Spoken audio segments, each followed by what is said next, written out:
Global nickel prices have strengthened in recent years as nickel prices surpassed the $20,000 mark in September to reach a 7-year high.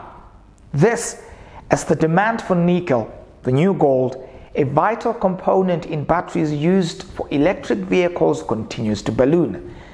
According to a global stats agency, Reports.Valuates, the global electric car chargers market size is expected to reach $13.1 billion by 2025, a compound annual growth rate of 29% from the 2018 figure. This as the world tightens regulations on carbon emissions, a major subject at the upcoming COP26, a United Nations Climate Change Conference commencing on October 31st. Remarkably, Zimbabwe is Africa's 5th largest nickel producer, with the metal being Zimbabwe's largest foreign currency earner, having raked in just below $1 billion in 2020. Now, vital to that matrix is Bindura Nickel Corporation, the BNC, the country's largest nickel producer, churning out an average of 6,550 tons of nickel concentrates annually. In 2019, BNC major shareholder Acer Resources sold off its stake to Sotic International, a Mauritius-registered firm with mining operations in Zimbabwe, which snapped up a 74% stake in the firm. Effectively, BNC is now a member of the Kuvimba mining house. On the cards is a $26 million smelter and refinery whose refurbishment is 83% complete. When completed, it will allow Zimbabwean nickel producers to value add to their nickel and fetch higher prices on global markets. The miner recently completed the re-deepening works at their Trojan nickel mine, a development expected to ramp up BNC's production. Now, Equity Access had an exclusive with the board chairman, the managing director, and the finance director of the miner to discuss the strategic direction of Bindura Nickel Corporation. Hamiba Mabunda, let's get started.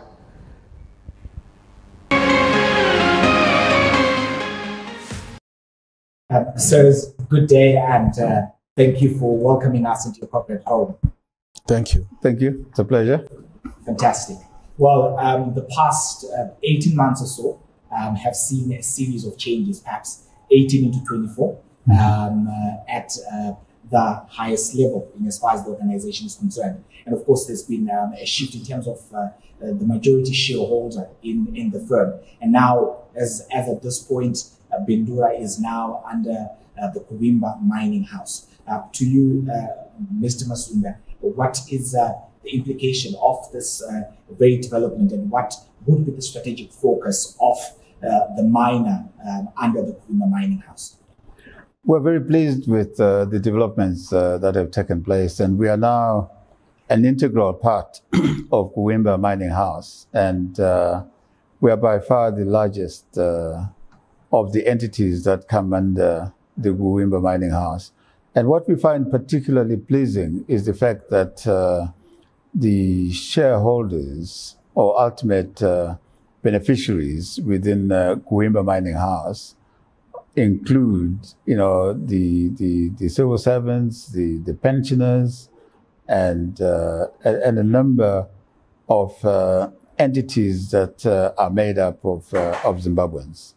That move was long overdue, because amongst the beneficial shareholders of Kuvimba mining house, we have the beginnings, of the sovereign wealth creation fund, and that's something that ought to have happened a long time ago, and we should have taken a leaf out of more mature jurisdictions, like in Norway, for instance, where the Norwegian wealth, fund is amongst the wealthiest in the world. And if my memory serves me correctly, the assets that are under the control of the Norwegian sovereign fund are in the region of $900 trillion.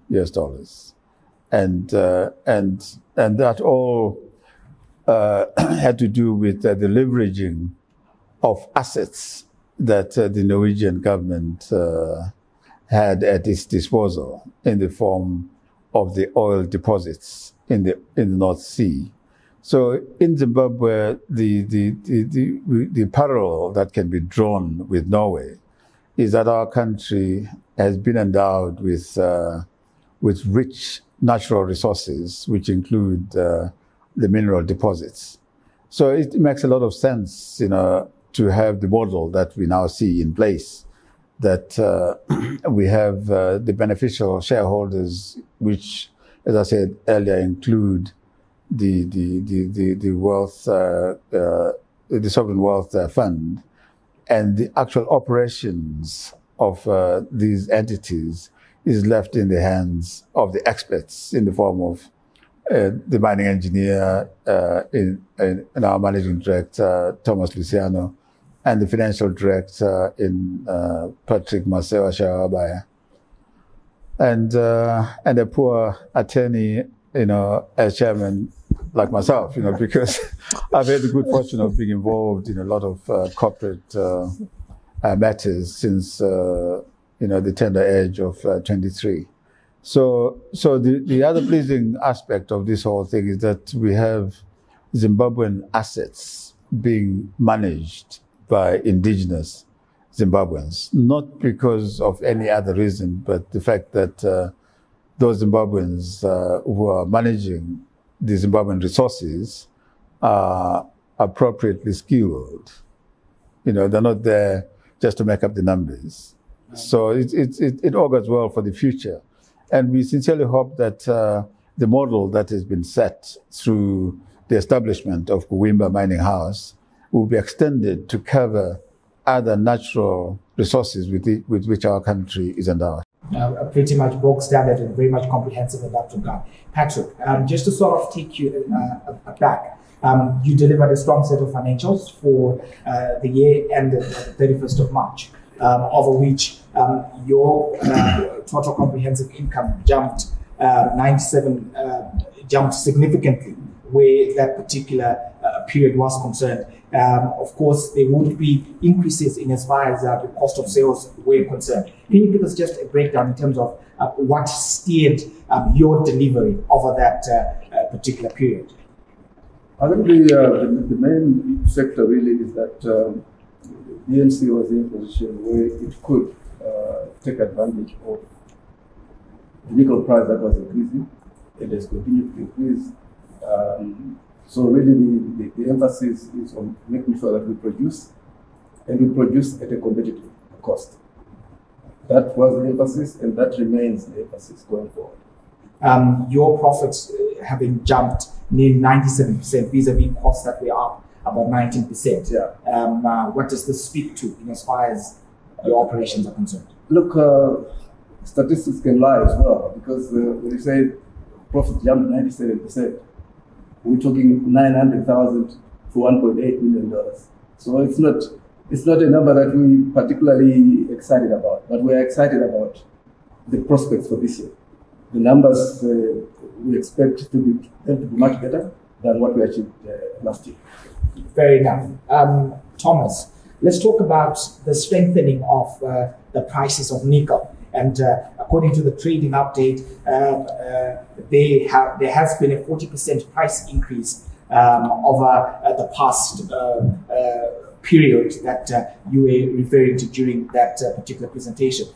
Can you speak to the significance of the surge where nickel prices are concerned? And also, perhaps just also to infuse that, looking at the rate at which the whole world, driven by the West as well as the East, are steering towards EVs and that whole green revolution taking place there. What does this mean for BNC? Thank you very much. For us, it's a very interesting development at the moment and in the long term. When we look at what is happening on the global markets in terms of the high interest in electric vehicles, the numbers that are being touted by the different models of motor vehicle manufacturers is exciting to us. Now, coming back to BNC, what it literally means is that we'll be able to develop the resources that were considered as marginal over the years, that were not fully developed. Right. You are looking at, for example, near this mine where we are currently sitting, Trojan Nickel Mine, we've got a resource that is only 4 kilometers from here, but it was considered as marginal for many years or for many decades because the grades are low, at about 0.36% nickel. But when the nickel prices are jumping or surging the way they are right now, that then becomes a profitable entity. So we are going to take advantage of the surge in nickel prices to fully develop the resources that have not been developed over the years.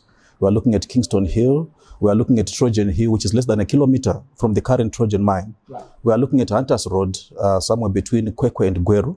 It's also a huge resource, 200 million tons of nickel ore that have not been developed.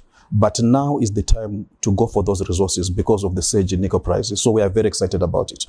Sounds very much titillating.